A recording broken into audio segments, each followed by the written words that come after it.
Hello. எந்த ஒரு விஷயமா இருந்தாலும் எனக்கு கண்டிஷன்ஸ் எல்லாம் பர்ஃபெக்டாக தான் இருக்கணும். அப்போ தான் என்னால் அதில் ஈடுபட முடியும். அப்படி இல்லைன்னா என்னால் அந்த காரியத்தில் இன்வால்வே ஆக முடியாதுன்னு பர்ஃபெக்ஷனிசமை ரொம்ப நீங்கள் நம்பிட்டுருக்கீங்கன்னா நிச்சயமாக எங்கேயோ ஒரு இடத்துல நம்மளோட கான்ஃபிடென்ஸும் அஃபெக்ட் ஆகிறதுக்கு ஒரு வாய்ப்பு இருக்குது. இன்றைக்கி இந்த வீடியோவில் பர்ஃபெக்ஷனிசம்க்கும் கான்ஃபிடென்ஸ்க்கும் இருக்கிற ஒரு சர்ப்ரைசிங் ரிலேஷன்ஷிப்பை உங்களோட ஷேர் பண்ண போகிறேன். என்னதான் பர்ஃபெக்டாக இருக்கணும்னு எதிர்பார்க்குறது ஒரு அளவுக்கு ஓகேவாக இருந்தாலும் நம்ம ரொம்ப அது மேலே ரிலேபிளாக இருந்தோம் அப்படின்னா நம்ம கான்ஃபிடென்ஸும் எங்கேயோ ஒரு இடத்துல அஃபெக்ட் ஆகுன்றது தான் பாயிண்ட். பட் அந்த டிஃப்ரென்சஸ் பார்க்குறதுக்கு முன்னாடி ஒரு சின்ன ரெஃபரன்ஸ். ராஜர் ஃபெடரரோட கமென்ஸ்மெண்ட் ஸ்பீச் 2024 டார்ட்மவுத் காலேஜில் கொடுத்த ஒரு கமென்ஸ்மெண்ட் ஸ்பீச்சிலேருந்து ஒரு சில ரெஃபரன்சஸ். அவர் பேசும்பொழுது டென்னிஸ் வச்சு தான் பேச ஆரம்பிச்சிருப்பார். எனக்கு பர்சனலி அந்த ஸ்பீச் ரொம்ப பிடிச்சிருந்துச்சு. அதுவே ஒரு மினி புக் மாதிரி இருந்துச்சு. அவ்வளோ லைஃப் லெசன்ஸ் அதுலேருந்து எடுக்கலாம். ஸோ இந்த டாபிக் ரிலேட்டடாக பார்க்கணும் அப்படின்னா அவர் மென்ஷன் பண்ணியிருப்பார், அவர் விளையாடும் பொழுது அந்த ஃபேஸ் பண்ணுற பாயிண்ட் இருக்குல்ல, ஒவ்வொரு பால் அந்த பாயிண்ட் ஒவ்வொரு பாயிண்ட்டும் ஃபேஸ் பண்ணும் பொழுது அதுதான் உலகத்திலேயே மிக முக்கியமான ஒரு விஷயமா இருக்கணும். ஸோ அதை அப்ரோச் பண்ணும் பொழுது இன்டென்சிட்டி, கிளாரிட்டி, ஃபோக்கஸோட அப்ரோச் பண்ணணும். பட் அந்த பாயிண்ட் முடிஞ்சிருச்சு அப்படின்னா அது முடிஞ்சிருச்சு. அதில் நம்ம ஒரு மிஸ்டேக் பண்ணியிருக்கோன்னா அதுலேருந்து லெசன்ஸ் மட்டும் லேர்ன் பண்ணிவிட்டு அடுத்த காரியத்தில் நம்ம இன்வால்வ் ஆக ஆரம்பிக்கணும். ஸோ இந்த அளவுக்கு ஒரு கிரிட்டிக்கல் மைண்ட் செட் நம்ம டெவலப் பண்ணும் பொழுது தான் அடுத்தடுத்த விஷயத்தில் நம்மளால் ஃபோக்கஸ் பண்ண முடியும், அந்த ப்ராக்ரஸையும் நம்ம பார்க்க முடியும். டென்னிஸில் பர்ஃபெக்ஷனிசம் பாசிபிளே இல்லை அப்படின்னு சொல்ல ஆரம்பிச்சிருப்பார். பட் அவர் டென்னிஸ்லேருந்து லைஃபுக்குமே அதை ரிலேட் பண்ணியிருப்பார். அது ஒரு ஜாபாக இருக்கலாம், நீங்கள் எந்த ஒரு வேலையாக வேணாலும் இருக்கலாம்.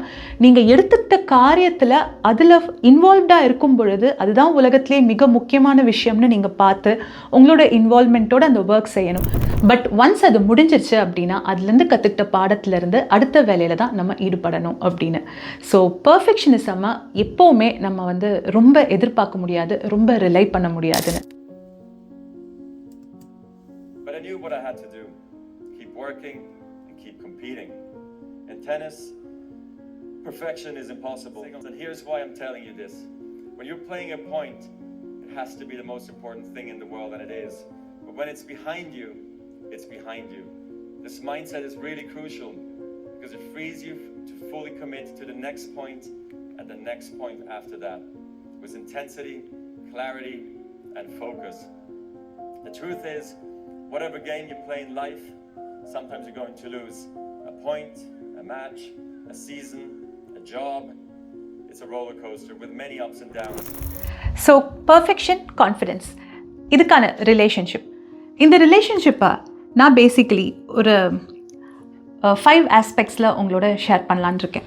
The first one, action. நம்ம செய்கிற செயல்களில் எப்படி இது ரெண்டும் வேரி ஆகுதுன்னு பார்க்கலாம்.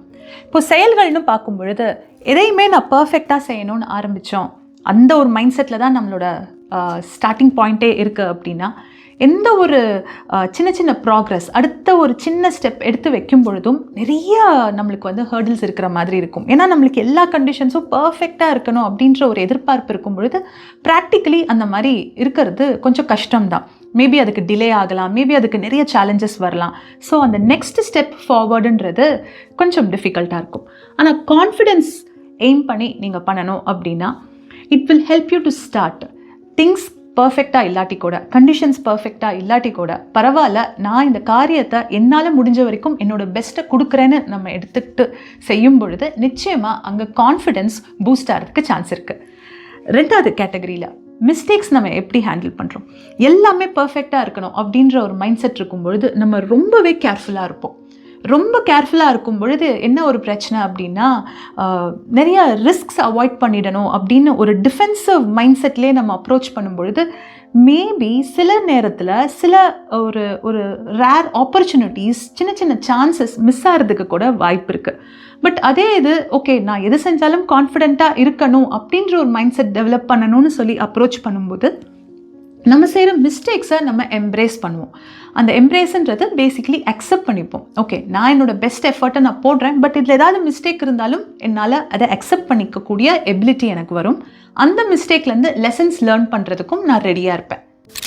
அடுத்த கேட்டகரி பிலீஃப், நம்பிக்கை. ஸோ பர்ஃபெக்ஷன் அண்ட் கான்ஃபிடென்ஸில் பார்ப்போம். இப்போது எல்லாமே பர்ஃபெக்டாக இருக்கணும்னு நினைக்கும் பொழுது நமக்கு நான் சொன்னேன் இல்லையா, ரொம்ப கேர்ஃபுல்லாக இருக்கும், எங்கே நம்ம தோற்று போயிடுவோமோ அப்படின்ற ஒரு ஃபியர் இருக்கும். ஸோ அந்த ஆட்டிடியூட் மைண்டில் இருக்கும் பொழுதே நம்மளுக்கு எப்போவுமே ஸ்ட்ரெஸ் அண்ட் ஆங்ஸைட்டி, எங்கேயாவது மிஸ்டேக் நடந்துருமோ, தோற்று போயிடுவோமோ அப்படின்ற ஒரு ஃபியரே நம்மளுக்கு வந்து ஸ்ட்ரெஸ் கொடுக்கும். ஸோ அதை நம்மளால் ஹேண்டில் பண்ண முடியாது. பட் அதே இது மிஸ்டேக்ஸ் நடந்தாலும் பரவாயில்ல, நான் அக்செப்ட் பண்ணிக்கிறேன் அப்படின்ற ஒரு மைண்ட் செட் இருக்கும் பொழுது we will focus more on learning.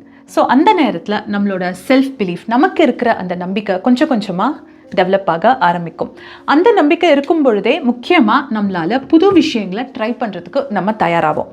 அடுத்த கேட்டகரி க்ரியேட்டிவிட்டி பொறுத்த வரைக்கும் பர்ஃபெக்ஷனிசமாக கொஞ்சம் தள்ளி தான் வைக்கணும். க்ரியேட்டிவிட்டின்றது நீங்கள் இன்ஹெரண்ட்டாக உங்களோட வேறு ஒரு ஜோனில் போய் நீங்கள் புது விஷயங்களை எக்ஸ்ப்ளோர் பண்ணணும். அப்போது எக்ஸ்ப்ளோர் பண்ணும் பொழுது நிச்சயமாக அங்கே பயம், சந்தேகம் இதுக்கெல்லாம் அங்கே இடமே இருக்கக்கூடாது. இப்போ பயம் நிறைய இருக்கும் பொழுது நம்மளால் யோசிக்க முடியாது. ஸோ அந்த ஸ்ட்ரெஸ், அந்த ஆங்ஸைட்டி இருக்கும் பொழுது எங்கே மிஸ்டேக் பண்ணிடுவணும் அப்படின்ற ஒரு பயம் கான்ஸ்டண்ட்டாக மைண்டில் இருந்துக்கிட்டே இருந்துச்சுன்னா நம்ம புது விஷயங்களை பாதியிலேயே நிறுத்திடுவோம். we will stop. ஏன்னா நம்மளுக்கு எப்போவுமே வந்து யாராவது நம்மளோட வேலையை ஜட்ஜ் பண்ணிடுவாங்களோ, இது பர்ஃபெக்டாக இல்லைன்னு சொல்லிடுவாங்களோ, இதில் ஏதாவது கிரிட்டிசிசம் வந்துருமோ. ஸோ அந்த தாட் இருக்கும் பொழுது பர்ஃபெக்டாக இல்லையே அப்படின்ற ஒரு தாட் வந்தாலே அங்கே நம்மளால் க்ரியேட்டிவாக ப்ராக்ரெஸ் பண்ண முடியாது. பட் கான்ஃபிடென்ட்டாக இருக்கணும் அப்படின்ற ஒரு மைண்ட் செட் மட்டும் உங்கள் ஃபோக்கஸில் இருந்துச்சு அப்படின்னா புது விஷயங்களை நீங்கள் எக்ஸ்ப்ளோர் பண்ணுவீங்க without the fear of outcome.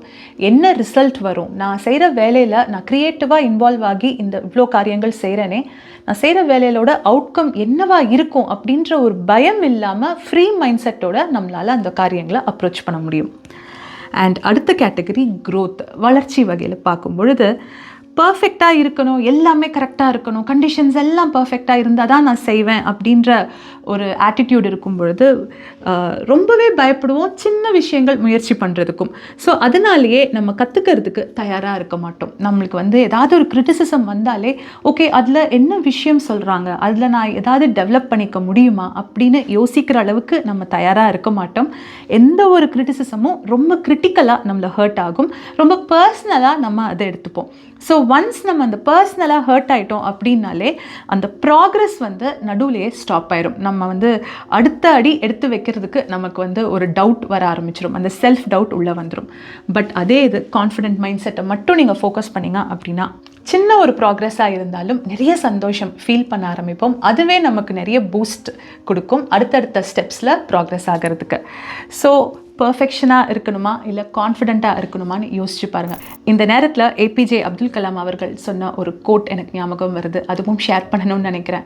Confidence is always better than perfection because perfection is doing the best, but கான்ஃபிடென்ஸுன்றது knowing how to handle the worst. So எப்போவுமே வந்து அந்த கான்ஃபிடென்ட்டாக இருக்கணுன்ற மைண்ட் செட்டை டெவலப் பண்ணிக்கோங்க.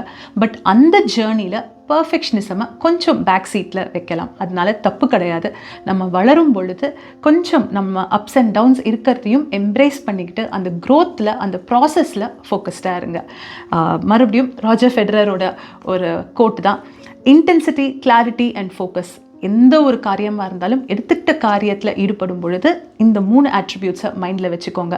பட் ஒன்ஸ் அந்த வேலை முடிஞ்சுதா அதுலேருந்து என்ன கற்றுக்கிட்டோன்றதை மட்டும் எடுத்துக்கிட்டு நெக்ஸ்ட் வேலையில் உங்களோட ஃபோக்கஸ் வச்சுக்கோங்க. ஒரு விஷயம் சரியாக போகலைன்னு நினச்சோம் அப்படின்னா அதுலேயே நம்ம டுவெல்வ் ஆகிட்டு இருந்தோம், அதுலேயே நம்ம தங்கிட்டோம் அப்படின்னா நம்மளால் அடுத்த ஸ்டெப் எடுத்து வைக்கிறதுக்கு ஒரு தைரியம் வராது. ஆல் ரைட், இன்றைக்கி இந்த கான்ஃபிடென்ஸ் அண்ட் பர்ஃபெக்ஷனிசம்கான ரிலேஷன்ஷிப் நிச்சயமாக உங்களுக்கு ஹெல்ப்ஃபுல்லாக இருந்திருக்கும்னு நினைக்கிறேன். மறுபடியும் வேறு ஒரு எபிசோடில் உங்களை சந்திக்கிறேன். Until then take care, by.